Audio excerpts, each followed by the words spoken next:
Welcome to My Doctor Show this Wednesday, where we promised you that every Wednesday on My Doctor, in a couple of months, we will be bringing you issues related to pregnancy. My name is Purity Museo. Now, today we want to talk about something that should never be controversial, but it has unfortunately been incredibly controversial. We are talking about birth control or use of contraceptives.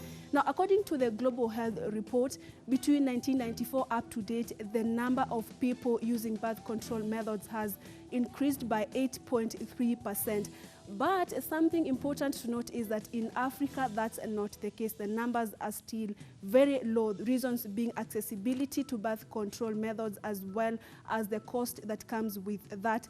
But the most important thing to note is that there has been a really opposition to use of birth control methods, and as well as people have no knowledge about which even methods are suitable for them. And it's also important to note that as someone who is sexually active, then it's important to be able to determine when and how to have a baby. Therefore, preventing yourself from getting pregnant is something really important. And our topic of discussion today is birth control. Talk to us. You're always welcome to be part of our show by maybe asking a few questions or sharing with us what you feel about birth control methods, and if you're using any, which one you are using. In studio, we'll be having a very special expert. He's a gynecologist. His name is Dr. Alfred Murage, and he will be breaking down for us which ones do we ought to use. My name once again is Purity Museo. But before we start, I will just request you to sit back, relax, and wait for this exciting show ahead. Let's first have a look at what's coming up.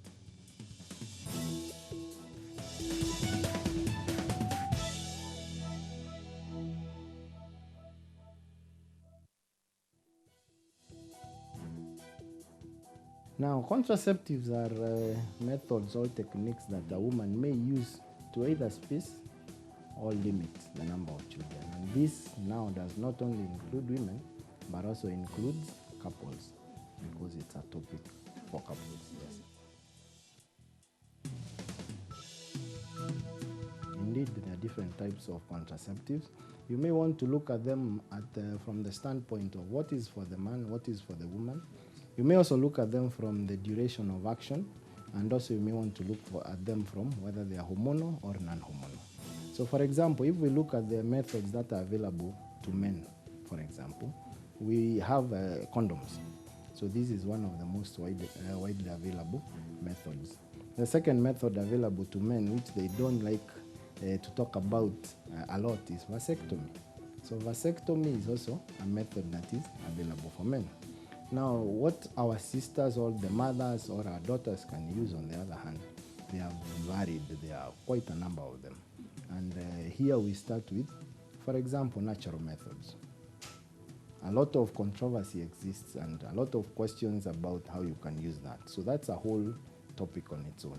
Then there are other methods, what we call modern methods. Under modern methods, we have those that are hormonal and those that are non-hormonal.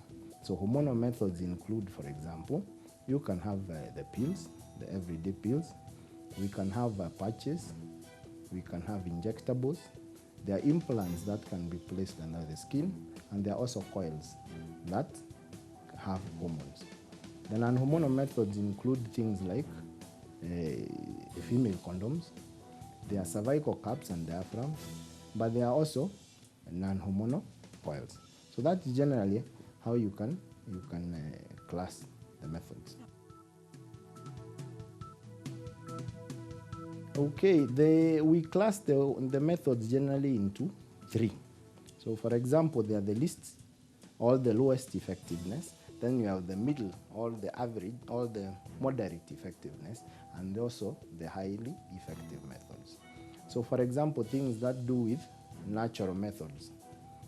Natural methods generally are considered low effectiveness. These include things like withdrawal, rhythm methods, but they are also very user dependent. Okay? Then we have the middle level methods. These include things like condoms, for example. Then there is the highly effective methods. These include things like coils, implants, injections. So pills also come under the middle level methods. So that's generally an overview of how effectiveness is classed. Let me tell you, any method that is introduced to the market, like all pharmaceutical products, goes through a very rigorous testing period. And many of actually all the contraceptive methods have not been conclusively, and I'm using the word conclusively, proven to have an effect on the risk of cancer. A lot of that data is what we call confounded, or it's made, it gets confusing because of other issues. For example, if you say, for example, using pills may increase the risk of cervical cancer, but it may also be that the people who use pills are also having an unprotected sex, and therefore HPV, which is the virus that causes cervical cancer, is likely to be more prevalent in them. So some of those myths are not based on real scientific fact. In fact, some methods actually reduce your risk of getting cancers. For example, if you have a tubal ligation, it actually reduces your risk of getting ovarian cancer. Yes.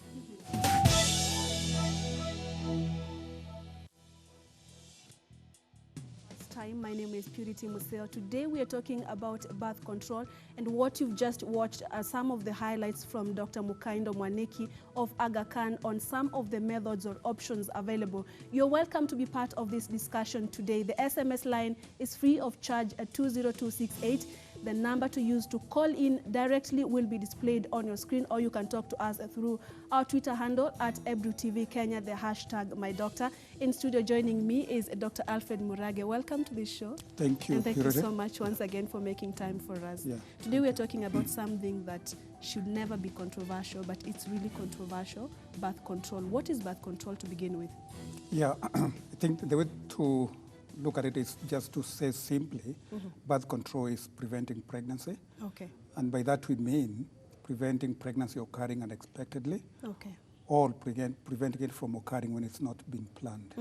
And, you know, birth control is the same meaning as contraception, Okay. same meaning as, you know, whatever other people could use to mean that they are trying to prevent a pregnancy. Okay, and Yeah. you're talking about preventing pregnancy. Does it apply only, does it mean that it can only apply for women, or men can also as well use some methods to prevent pregnancy? They don't get pregnant? Yeah, no, you're very right. You know, we don't want there to be any confusion. Right. There's a role for men to play to prevent birth control, to prevent pregnancy, and for women as well. Unfortunately, most of the birth control methods are geared towards women, but there are methods which are geared towards men. And I think there's new research coming up where there might be more methods that men can use to prevent pregnancy. Yeah, and before we get to the methods, how known are these methods of, or how known is birth control, especially in Africa? Yeah, you know, it's recognized in, you know, out there in the scientific world that there is more availability of birth control in the Western countries than in developing countries. In fact, WHO estimates that there's about 200 million women who don't have ready access to birth control. Right. I think this is because of a mixture of many things, both information, availabilities, economics, and all those things. But I think in this day and age, you know, it's up to us to make sure that, you know, people know that these birth control methods, and you know, part of, you know, what you're doing today, you know, is passing on that information. Right. And everybody should be aware that there's something out there that they could use to prevent Right. any unwanted pregnancies. Okay, and before we get to the resistance, because the same WHO or the health reporters really highlighted a lot of, or so much resistance for use of birth control methods, especially for Africa. But before then, what are some of the challenges facing accessibility for these birth control methods?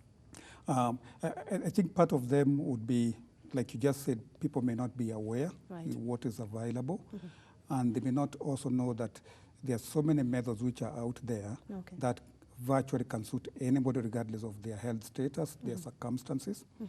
Number two, there are some methods which may be out of reach in terms of cost. Right. But like in Kenya, for example, there's a government subsidy on birth control methods. So people shouldn't feel really, you know, unable to use any methods because of cost, because there would be a subsidy in terms of, you know, cost for public health. And then the other things would be, you know, there might be erroneous beliefs, either cultural beliefs or sometimes religious or even political, which sometimes, can make people wary of, using birth control methods. And these are, like you said before, these are myths that shouldn't be out there, and people should know that, birth control is safe and is something that has a lot of benefits, both in terms of health, economics, and many other things. Right. Yeah. And Doc, you've talked about myths and stereotypes. Maybe what are some of the stereotypes that are linked to use of birth control methods which are not true? Because one of our viewers is asking whether pills cause infertility. Those are some of the fears among people. Maybe what are some of the stereotypes for birth control that are not true? Yeah, well, let's answer that. The answer is certainly no. None of the birth control methods will cause infertility. Okay. What they are doing is they are trying to prevent pregnancy at a certain period of time, and when pregnancy is desired, then the birth control method is stopped, and then the pregnancy is going to happen. Or like, Dr. Mukaido just said in the opening statements, there's some erroneous beliefs about association with diseases like cancer. And if you look at, the scientific data, there's a lot of conflict about that, kind of data. And there's overwhelming evidence that there's more benefits than risks with birth control. And, this is even linked to benefits, for example, maternal deaths during pregnancy. Okay. And, women who use birth control to space their pregnancies, to get pregnant when they're at their healthiest point, have less risks in pregnancy, and is, linkage with lowered mortality rates during pregnancy. Okay. So overall, the benefits far outweigh risks. And if anybody's out there, they think there's something not quite right with birth control, the best thing usually would be to seek out help with a healthcare provider, have a bit of a discussion, what is it that, they're not sure about, what's their fears about birth control, and that would normally get addressed, and then all their questions should be answered. And then they might find something that is suitable for them and agreeable. Okay. Yeah. Our topic of discussion today is birth control or use of contraceptives. Talk to us. The SMS line is 20268. And the call line is displayed right on your screen. In studio, we have Dr. Alfred Murage, who is taking us through some of the birth control methods. I can see some of your questions and comments coming in very quickly, but we will be responding to them. Doc, let's continue. Why is it important for someone who is sexually active to consider using some of these birth control methods? First and foremost, nobody should really get an unwanted pregnancy. Okay.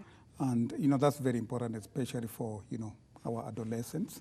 Number two, certain birth control methods would additionally prevent against sexual infections. And we're talking about barrier methods here, like condoms, which is, a big factor, especially for people with multiple sexual partners. Number three, there's a lot of benefits to be gained with child spacing. And the ideal spacing depends on couples and their individual circumstances. However, the WHO defines about 2 years as an ideal spacing from one child to the next. And that spacing allows the women to recover from, the previous pregnancy, get back into good health, and also be able to plan economically for the next child. So both preventing what is unwanted, which may lead sometimes to unsafe abortions, and spacing pregnancies then would have very many benefits. Yeah. And you're talking about importance, why it's important for everyone who needs to, maybe if you're not ready to get a child, to consider some of these birth control. I understand we have birth control for women and for men. We can start with men, or I'll be biased. All right. No, you're not biased. We start with men or women? Whichever you want. Let's start with women. All right. All right. Okay. What are some of the birth control options for women? They're quite a varied choice, and they vary from what is said to be long-acting methods, which are very effective. These are methods that can be used for years. A few examples would be like what is called an intrauterine device. It's called as copper coil commonly, and if this is put in the uterus, the newer ones would last up to 12 years. Permanent and a permanent methods? No, this is not permanent. This is reversible. So we have permanent and temporary, or reversible? Yeah. Okay. So I'm talking about what you can call them long-term methods, which are reversible. Okay. And, like I was saying, the coil can last for up to 12 years, the modern coils. And whenever women want to get pregnant, they just need to be removed. Okay. There's what is called an implant that is put under the skin on the arm, and lasts about 3 to 5 years. Okay. Again, when that is put in. Maybe, Doc, you can take us step by step. Now we are at the long-lasting methods. Yes. You've talked about the coil, which can last to up to 12 years. Yes. Maybe how does it? Maybe if I need one, how do I go about it? Who do I need to approach, and what is the process like to having the coil? Okay, simple. Once. Let's put it this way. Okay. When a woman desires contraception, then the best thing is to go to a nearby family planning clinic. It could be a public facility, private facility, or in a doctor's office, and then they would have a discussion about what kind of contraceptive they desire, and then if they choose the coil, one of the things that would be checked is that it can be safely put in the uterus. And then there'll be a discussion about, what to look out for when it's been put in, and how long they want it to last before the next pregnancy. Okay. So, for example, if somebody comes in, they're looking for something short term, for example, less than a year, then the coil may not be what they desire, because it's going to last for 5 years, 12 years. Okay. But if they're looking for something really long term, then after that discussion, then the coil usually would be placed inside the uterus by a very simple procedure, and best done after a period has come and just finished, to make sure that when it's being put in, there's no chance that there could be a pregnancy. Yeah. And I have an interest in this. Maybe, Doc, for women, we can categorize them, the methods that we have, put them into categories and go through one by one, and we see from your perspective as a doctor, which one is more, which one do you advise, especially for women who want a long-term one, not a long-term one? Okay, yeah. Fine. So let's finish with the long-term ones. Right. So we talked about the coil. The other one is what we call an implant put under the skin. Again, that's for years, 3 to 5 years. Then beyond that, then there would be, the pills, which are usually taken every day, every day for 21 days. And then there's a break to have a period, then start again. There is what is called patches that can be put somewhere on the skin. And these are very convenient. They are put once every 7 days and will give protection for the whole. Is there another one? There are 5. There are 4 or 5 for the long term? You can call the pills sort of medium to short term, because they're user dependent, and as soon as women want to discontinue them, then they can do that. Beyond that, then, and maybe we'll talk about that much later on, there's, what is called permanent contraception for women, which is usually, tying the tubes. And that, for people who have completed their family size, they're very sure they don't want another pregnancy ever. Or in very rare cases, maybe they have some chronic illnesses that, would make pregnancy very dangerous for them. And then that would normally be recommended. So let's go through these 4 types that you've talked about, the long-term ones, beginning with the coils, what it is and what are some of the advantages and disadvantages, and do you recommend it as a doctor? What we do, as doctors, we want the ladies to know all these choices, and then discuss with them what appears to appeal to them, and answer the questions that they may have in terms of, would this suit me? Will this not suit me?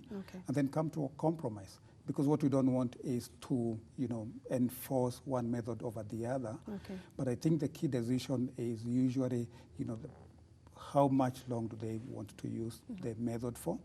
And if they want long term, then it makes sense to go for something which is longer term. If it's on the short term, then they can choose something that they can use and stop whenever they want. Because, for example, the coil, it needs to be put in by a healthcare provider. It needs to be removed by one. So that obviously has a bit of commitment coming to get it fitted in and coming to get it removed. But it's still okay for someone to go for the coil? Oh yeah, certainly. Is it cost effective? Oh yeah, because if it's going to last for 5 years, then, as soon as it's been put in, you never ever need to think about, contraception. You never need to think about, whether you could get pregnant by accident. You don't need to remember to do anything. So it's put in, and that's it. Are there complications that come with that insertion of that coil? Well, rarely, yes. Sometimes it may not go in easily, and women might feel a bit uncomfortable when it's being put into the uterus. In very rare cases, it could go to the wrong part of the body, like go all the way through the uterine wall and get into the abdomen. Very rare occurrences, so I wouldn't want anybody to be feeling uncomfortable about it. And then beyond that, then some women complain of a bit of a discharge when they have the coil. It's important to mention that it's not an infection. Right. It's because, you know, the threads are kept, you know, visible on the neck of the uterus, the cervix, to ease removal when that time comes. So sometimes that causes a bit of a discharge, but it's not really an infection. All right. Is it at the beginning, or that's the kind of life that you lead? Sometimes regularly you can have the discharge, or once it's inserted, then life goes on? It's sort of variable. Okay. Some women will not notice anything different, but some will report some increased secretions. Okay. And then, you know, there's a bit of association with heavier periods in some women as well. So it's not unusual to hear, you know, a lady come in and say, oh, before the coil, my periods were lighter, and I'm noticing that they're slightly heavier. Okay. Sometimes that can happen. But these are very variable occurrences, and they will vary from one individual to the next. And if things became troublesome, then it can always be removed and something else chosen. Yeah. And what group of people, what category of women do you maybe advise to consider this method? Yeah. I think generally speaking, anybody who wants to avoid hormones, because the copper coil doesn't have any female hormones, so if it's important for somebody to want to avoid any hormones, then that's something that they could choose. And as we said, if they want something long-term, Okay. Before I forget, I need to say this, also another coil which has a hormone is called Mirena. It was actually developed for people with heavy periods, Okay. but it's also contraceptive. But, you know, it's good that people know that there's a difference, the copper one and the Mirena one. Okay. The Mirena one lasts about 5 years. Yeah, That's yeah. all about the Yeah. coil. We can get to the they, implants. I'm sure somebody will have a question about, Yes, you know, right. what we haven't mentioned. Okay. Yeah, and then, you know, if something comes up, then we can address it. That's Yeah. right. Yeah. Let's get to the implant. Okay. Now, the implant is, you know, usually 2 rods that are inserted under the arm. When, you know, this came about, you know, years ago, there were many rods, about 7, but now they are less. And then the rod is put just under the arm, on the non-dominant arm, usually the left arm, is, you know, on the side of the body where it's not really visible. And it's very easily put in. And once it's put in, then it produces a hormone that, you know, will stop the women from releasing an egg every month, Right. and prevents pregnancy. And again, it's long-term, so it will stay there until either it expires or, you know, the woman changes her mind and wants it removed. Okay. Yeah. And Doc, you've talked about implant, and maybe between the two, the coil and the implant, which one is easier for someone to choose or to go with, or Yeah. which one is your best as a doctor? Well, now, you know, I'm trying my best here to avoid, Yeah. you know, saying best or, you Right. know, not, you know, But one you better feel than the it's other. still okay? Oh yeah, it is, because, you know, some people will feel they don't want something put in the uterus for whatever reason, or they had a previous experience, like we said, with maybe an unusual discharge, which, you know, they were not too happy about, and they still want something long term. Then they could use the implant as an alternative. And, you know, so it will vary from one individual to the other. In terms of pregnancy prevention, they're more or less equivalent. They're very effective over the long haul. Okay. And therefore would expect that, you know, there will hardly be any pregnancies Okay. with the implant or with the coil. So I wouldn't say one is best. I would say let women look at, you know, Right. one against the other and see for themselves, you know, what would I select here. Okay, and Yeah. maybe does it have any side effects to a woman? Because you said it's Yeah. on the arm. Yeah, you know, when you're inserting something under the skin, there would obviously be a little bit of discomfort. Okay. And what we'll do is we'll put something that nubs the skin there, and it's very easy to put it in. And then after that, there should be nothing to feel. You don't see it. There's hardly any scar that forms. And then over time, some women may notice a bit of spotting Okay. in between. You know, that sometimes may make some people feel uncomfortable, and the periods may be lighter, which is not a problem. Okay. And then when it expires or the woman desires to get pregnant, then they would come back for it to be removed. Right. Yeah. So many interesting questions coming in. Okay. But we want to take a very quick break. When we come back, we can continue with the injection and the pill, right? All right, let's have that break. When we come back, we'll also be looking at your feedback. Talk to us. The SMS line is 20268. The call line is 0791478990. It's 0791478990. Just do stay with us. We are back shortly.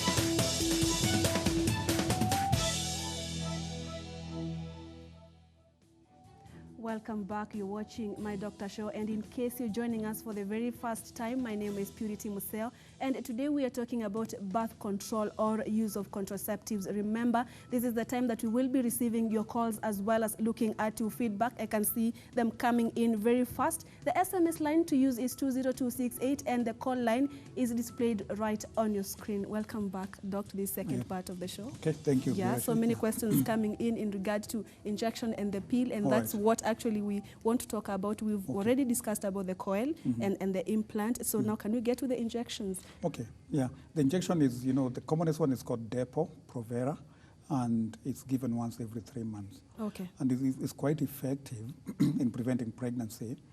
And but the women need to remember to go, to get it updated every 3 months. And, the few things to mention about it is it can make the periods go away. And that's usually not a problem so long as we know that the reason the periods are not coming is because of the injection. And, if it's used for a long period of time, usually over 2 years, there can be a slight delay in return of, potential to conceive. Okay. So we say when the Depo is stopped and periods don't resume, there should not be any panic. They should know that it's because they've used it for a longer period of time. Right. And periods are going to resume. Right. They're going to start. Wait a bit, Doc. Okay. You want to tell me the injections, they interfere with someone's periods? Yes. You don't get periods once you get the injection? Not every woman. For some women, the way the Depo works, it can, make the ovaries, we call it suppression, there's hardly any hormones that get produced to allow a period to occur every month. Okay. So if anybody's using Depo and they're not getting periods, they should not panic. And it's because of the Depo. Okay. And once they discontinue, the periods will resume. Okay. Yeah. I think Sharon wants to ask in regard to the injection, because you've talked about the periods and the delay and all that. Let's hear what she has to say. Okay. Hello, Sharon? Sharon? Okay, we've lost her. But before we continue, we just want to have a look. We have a very special segment, Home Remedies. We just want to have a look at what we've prepared for you today. Take a look.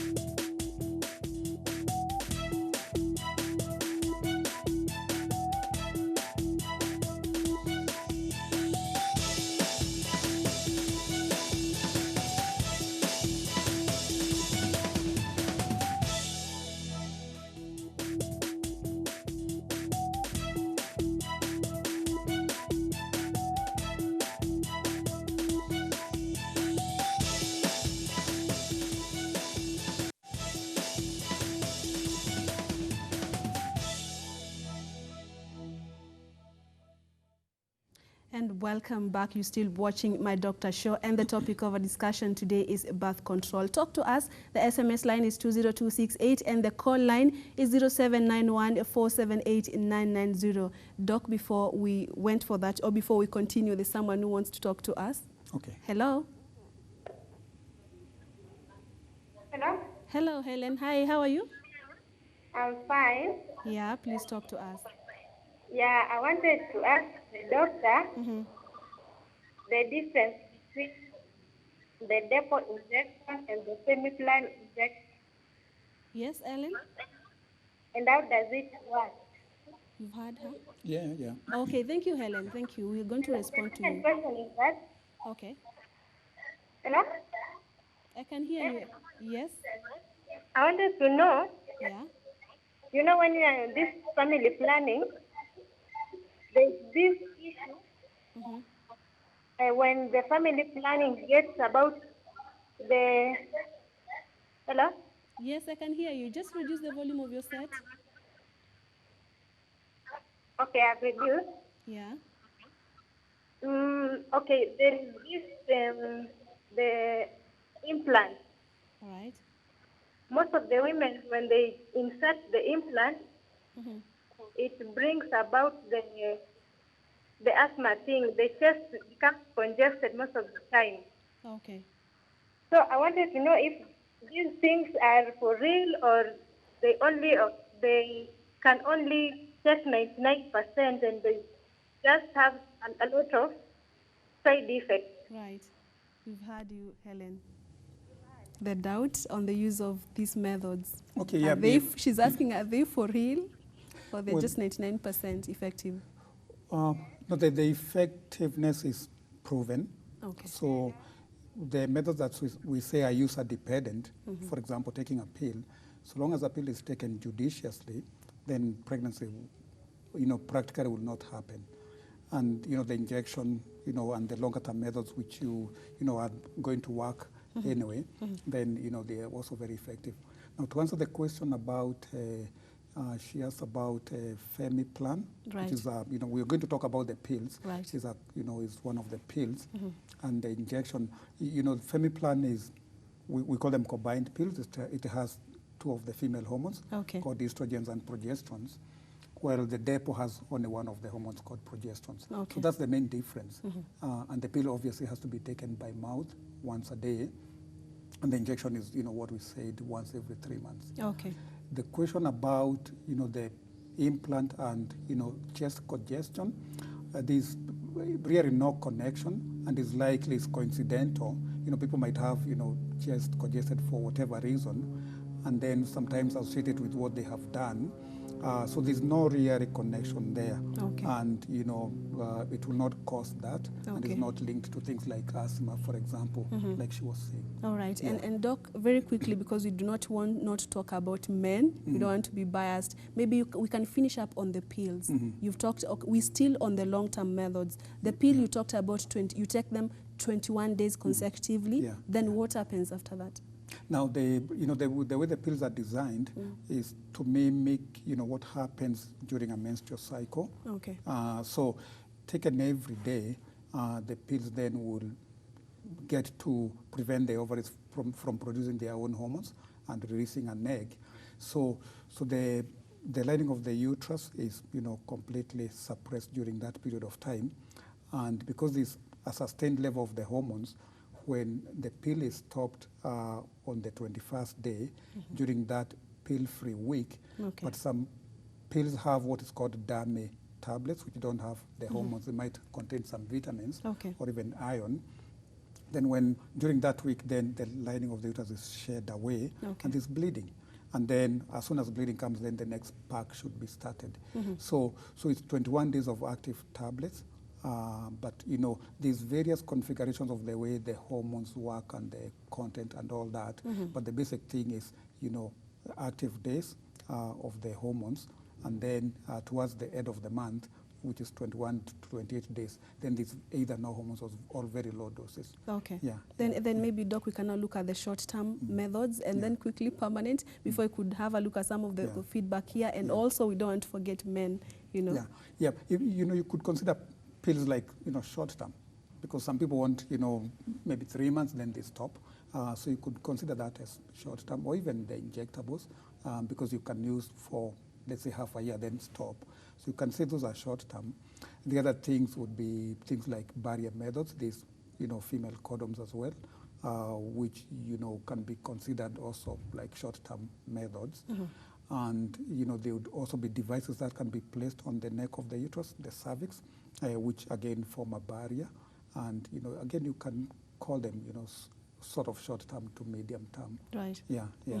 And Doc, let's talk about the P2 pill. It's really widely used. It's available all over the chemistries and all that. How do you explain about it? How do you say about it? Is it still recommended by doctors, the P2 pill? Yeah. The idea of the P2, you know, which is emergency contraceptive, Right. is to prevent, you know, an unwanted pregnancy, which may have happened because there was sexual exposure, which was unexpected. Okay. You know, for people who are not on long-term contraception. So, And Doc, can you hold that thought? There's someone who is calling on the P2, but we are talking about that shortly. Lucy from Dagoretti. Hello, Lucy. Yes, Yes, hi. How are you? I'm fine. Yeah, we okay too. Your question, please. Yes, Lucy, just reduce the volume of your TV so that I can get you clearly. okay. Okay, go ahead. I'm asking, can you get pregnant when you're using a coil? Okay, Yeah. that's it. Simple. She's asking about the coil. yeah. Well, the practical answer is no. You know, the coil is going to prevent pregnancy. However, all these methods have a very tiny, what we call failure rate. So if somebody's on the coil and you're they suddenly pregnant. miss a period, Right. they must do a pregnancy test. And then if it's negative, then the matter is over. It's just a delayed period. If it was positive, you know, that would be one of the rare cases when, you know, people can still conceive when using, you know, an effective method. Then she should immediately, you know, get to see her gynecologist. Okay. Yeah. But it's still okay. There's no negative effect on her body because you have the coil on your uterus and at the same time you're pregnant. Is it going to interfere with your pregnancy? Usually not. If somebody conceives with the coil, what we do is they come in, we do an assessment and just remove the coil, Okay. usually. And if it wasn't easy to remove it, then we just leave it and pregnancy carries on. Okay. Yeah. And quickly we'll be moving to men. But before then, we have many questions here, but let's just have a look at a few of them. I haven't had my period since I gave birth. That's 7 months ago, and I used the pill. So my question is, will it affect my period ever coming back, or will it, or which is the best method? She's asking about the pill. She had her birth and then she's taking the pills and it's affecting her periods. But before you answer that, let's receive this one call. Okay. Okay, hello. Hello. Hello, hi. Hi, how are you? We are good. What's your name and where are you calling us from? My name is Grace. I'm calling from Langata. All right, go ahead. Yes, I was asking. Go ahead. Okay, I was asking about the depot. I got the last shot of depot on September. Okay. Then now I'm trying to conceive. There's nothing coming. It's now 6 months. I'm worried. Could the doctor please tell us if there are any disadvantages or does it cause delays and for how long? Okay, thank you Because so I'm much. a bit worried. All right, thank you so much. You talked about that, but you can respond to what she's asking. She's a bit worried. Yeah, she, I think if I got it correct, she had the last one in September, Right. and her periods have not resumed. So what I would say is, depending on how old she is, you know, it may be any time now the periods will come back. However, if for older women, for example, in the 40s, then it sometimes could take longer because of their changing ovarian function. So I would say to young people, if periods have not resumed, you know, after 6 months, they can get, you know, get that checked out. And usually there's not much to do. Would normally, you know, reassure them that the periods would still come back at some point. Yeah, Okay. Yeah. And I think it's the same question we had here on the pill. I took the pill, but the periods are not coming back yet. Yeah, I think they are both answered. Yeah. Let's hear what Damaris. Hi, I'm Damaris. Nataka nisaidiwe. Nilitumia sindano ya mwezi 3 mara 2 kabla ya kupata mtoto 2016. Kutoka hapo sijaitumia tena, lakini periods zangu zilikuwa za kuja kawaida. Nikaoleka 2016 December na sijapata mtoto. The same problem, right? On the injection and then the periods have not resumed. Yeah, yeah. So usually, you know, the longer it takes for periods to come back, the more we want to check that there's nothing else to explain it. So I would say, you know, especially for very young women, after stopping the depot, if periods are not back within, you know, 3 months, there shouldn't be much reason to worry. But when you get to towards the 6th month, then it makes, you know, a bit of, it's reasonable to get checked out to see that there's nothing else to explain, the failure for the periods to resume. Okay. For the majority, there'll be nothing else really, and the periods, tend to come back. And actually, it's all about the injection. It has really this effect of delay of period. Yeah, maybe, yes. Yes, Yeah, and someone may be asking, can it cause infertility? But it doesn't cause infertility, and that should be very clear to everybody. Right. What can happen is, for example, if somebody has stopped, 3 months backwards, then the periods have not resumed and they wanted to get pregnant within that interval, Okay. then there's a bit of a delay for them. But in terms of has it caused them to become infertile? No. Okay. Yeah. Someone else is asking, I'm experiencing heavy periods which goes for 2 to 3 weeks and a severe headache. Is it one of the side effects for implant? Maybe she had an implant and this is what she's going through. Yeah, the implants can be associated with a bit of irregular bleeding. It tends to be lighter rather than heavy, and sometimes it's just usually spotting. So if the period appears to be heavy and heavy, then she should get seen by her gynecologist. Headaches usually not a common combination, but sometimes people can get unusual symptoms which may or may not be sometimes associated with what they're using. So when she goes to get checked for the heavier bleeding, then she can get that cross-checked as well. There's treatment for that, for the heavy bleeding? Oh yeah, what we do is if there's unusual bleeding with the implants, then once we exclude other causes for that bleeding, then sometimes we would give them just a common pill by mouth, and it tends to regularize how much they bleed from then on. And people who are very troubled by unusual and annoying bleeding, then sometimes the way out is to change their contraceptive to another method. All right, and just another one. I'm Lensa watching from Gatundu. Is it true that coil cannot be used after the first birth? That's not true. Okay. A coil can be used, anytime. It can be used shortly after delivery or, after a miscarriage, and can even be used by adolescents. Okay. Yeah. And have heard from friends that the coil or implant can cause weight gain. Is it true? Well, the coils, usually there's no real scientific reason why the coil would interfere with weight gain. Okay. Because, as we said, it doesn't have any hormones. Presuming she's talking about the copper one. Hormone contraception is variably associated with a bit of changes in weight, and the most implicated one is the one called estrogen. However, there appears to be a bit of change in weights with even what is contained in the injection. Right. And the coil I was talking about, which is called Mirena, which has the hormone called progesterone. There's reports of a bit of change in weight. However, what would say to people who really need long-term contraception and there's a bit of weight and they're not sure which is contributing to the other, they should look at their lifestyle, their diet and their physical activities, and maybe that's what they need to address, and then leave their contraception. Okay, and I think it's now time for us to move to what options are there for men very quickly, because Justice is asking, can someone be allergic to condoms? Well, it's possible, because condoms are made of something called latex, and sometimes there are people who have allergy to that, so that can happen. And if there was suspicion that's happening, then it would be important, to get that, cross-checked, and maybe if they're using condoms for contraception, look for ones that don't contain the compound they could be reacting to. Okay. Now, in terms of men, there's a bit of less choice for men as compared to women. Right. What is mostly applicable for men is the barrier methods, condoms. Okay. And, then these How effective are they?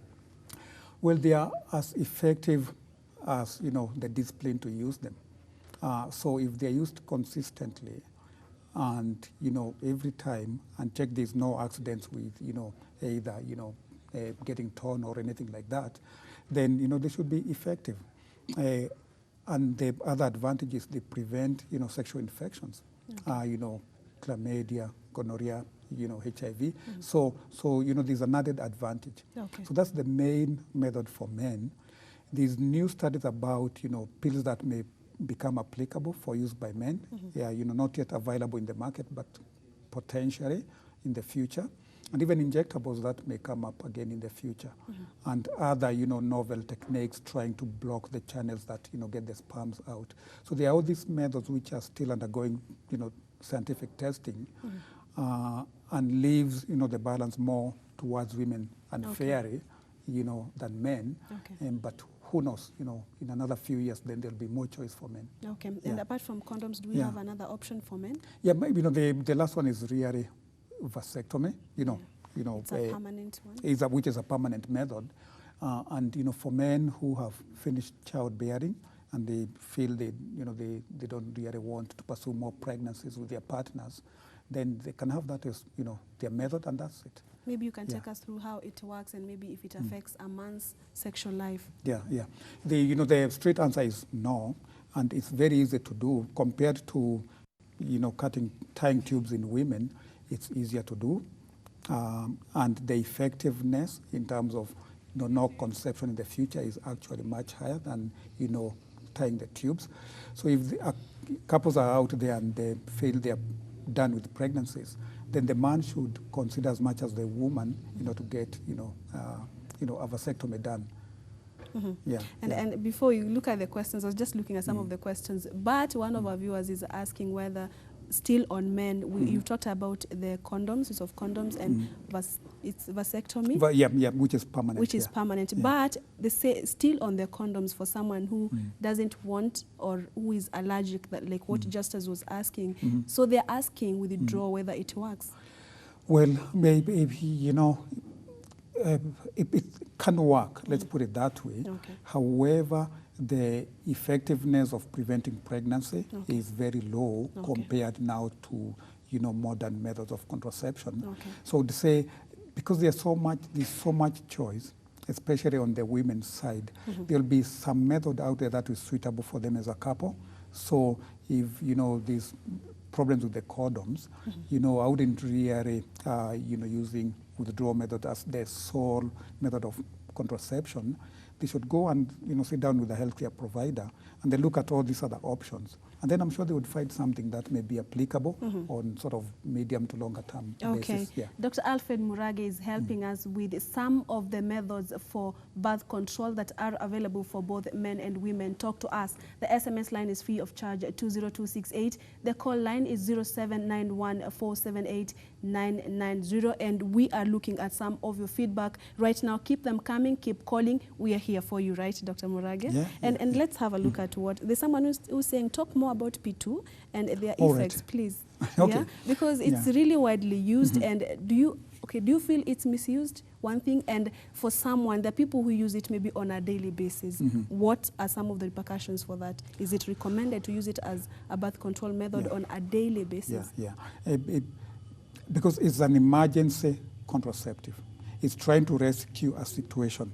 So it should be looked at as such. So it is safe to use, and it's better to use the emergency contraceptive, commonly called P2, than to get an unwanted pregnancy. However, if anybody out there is using it day after day, every so often, that is an indicator that they need longer-term contraception. So the more often people find themselves buying P2 tablets, the more they should consider, why am I not on something longer term? And surely there's something out there that can suit them. In terms of safety, very safe. Used within 72 hours of unprotected intercourse. Beyond that, if somebody was beyond the 72 hours, it's Can less I cut you short effective. once again? Okay, yeah. Someone wants to talk to us. She's called Mary. Mary, hi. I think we've lost her, but I'm sure she's going to call back. Let me finish what I was saying. Yes, Doc. If it's beyond 72 hours, it becomes less effective, but the ordinary copper coil can be used as an emergency contraceptive as well, and is effective even up to 5 days after unprotected intercourse. So if anybody's out there and they have missed that window of opportunity, for 72 hours, they can get the coil fitted in within 5 days. Now, in terms of people ask about the next period sometimes either gets delayed or comes too soon or looks a bit unusual. That can happen when the P2 has been used, so it should not cause a worry. So if the period that comes straight away is a bit unusual, the next period should be fine. All right, and Esther is saying, please don't leave without giving me a response to this. She's asking, I'm so worried because I haven't received my periods. Is there any possibilities of that I'm pregnant? the first thing to do if a period is missed and people are not on contraception, then they should do a pregnancy test. So she could be pregnant, Okay. and if she's not pregnant, then it's a bit of delay of her period, and then she should just wait for that to come back. Yeah. Okay, and Mercy, lastly, as we wind up, I'm Mercy from Utawala. I have been using Depo, but my periods are coming non-stop. What might be the problem? Okay, but that's a less common side effect of Depo. So what she should do is, again, get somebody to check her out, and see whether something else is contributing to this bleeding, and if it's purely blamed on the Depo, then there are ways to address that, and that would help out with her bleeding pattern.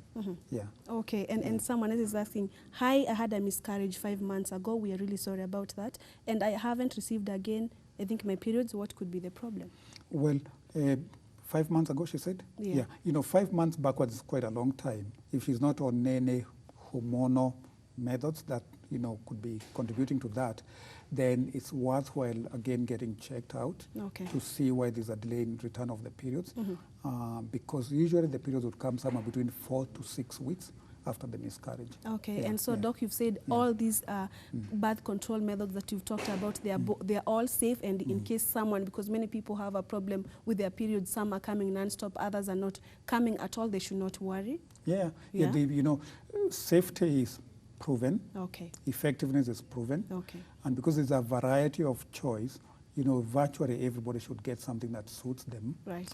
And little worries about, is it going to cause harm? Is it going to contribute to other diseases? Okay. Or even infertility? Is not true. Okay, and I think Helen is back as we wind up. Yes, she's back. Hello, Helen. Hello. Yes, hi, how are you? I'm fine. Okay, please go ahead with your question. Okay, it was just a comment. Okay. First, I would like to thank the doctor because he has answered most of my questions. All right, you're welcome. Okay, secondly, I want Reduce the volume of your TV, Helen. Hello? Yeah, just reduce the volume of your TV, then go ahead. I want to ask the doctor Okay. that they should be concerned about the patients they are receiving, Okay. but before giving out any contraceptive or any family planning, they should check the body, they should check it and everything so that to make sure that there is no, hakutakuwa na shida yote baada ya kuweka hizo mbinu za kupanga uzazi. Because we are receiving a lot of women, baada ya kutumia mbinu ya uzazi, wanaanza kusema wana shida fulani ambayo imesababishwa na hiyo family planning. Okay. So my concern is that the doctor should test this patient, they should do guiding and counseling to avoid all this. Okay. Thank you. Thank you, Helen. I think she's basically talking about making aware your patient or your client what this method, or educating them on each and every method before, or even especially the side effect for each and every method. Do you do that? Yeah, we, that should be routine. Okay. And, I think it's upon us as healthcare providers to provide as much information as possible. Okay. So when people are choosing one method, they know as much as they could about it, and what may or may not happen, which may or may not be of significance. And, also when couples come, women and, their men, they should also try and ask as much questions as possible, so as they live with a lot of understanding about what they're going to use. Okay. And if they have any, things that they feel are not clarified and they want that clarified, they could even, return. So a lot of, things that may be said against contraception, like, Dr. Mukaido said earlier, they don't have a scientific basis.